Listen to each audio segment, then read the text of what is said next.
মঙলবাৰক হনুমানৰ দিন বুলি গণ্য কৰা হয়। মঙলবাৰে দিনটোত হনুমান আৰু মংগল দেৱতাক বিশেষভাৱে পূজা কৰা হয়। এই দিনটোত জীৱনৰ লগত জড়িত সকলো সমস্যা দূৰ কৰাৰ বাবে কিছু ব্যৱস্থা গ্ৰহণ কৰিলে সকলো ধৰণৰ ইচ্ছা পূৰণ হয় বুলি বিশ্বাস কৰা হয়। কলিযুগত হনুমানক পূজা কৰি সকলো কামনা সোনকালে পূৰ্ণ হয় বুলি বিশ্বাস কৰা হয়। এইকাৰণে হনুমানক কলিযুগৰ দেৱতা বুলি কোৱা হয়।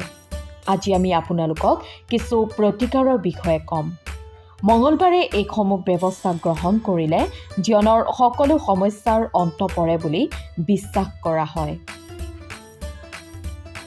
1 নম্বৰ, মঙলবাৰে হনুমানক ৰঙা ৰঙৰ সেন্দুৰ প্ৰদান কৰিলে ব্যৱসায় বৃদ্ধি পায়।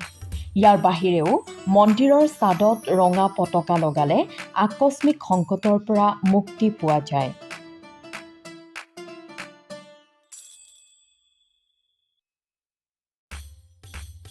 দুই নম্বৰ, মঙলবাৰে হনুমান চালিচা, বজ্ৰং বাণ, সুন্দৰ কাণ্ড, ৰাম সুৰক্ষা স্তোত্ৰ আবৃত্তি কৰিব লাগে।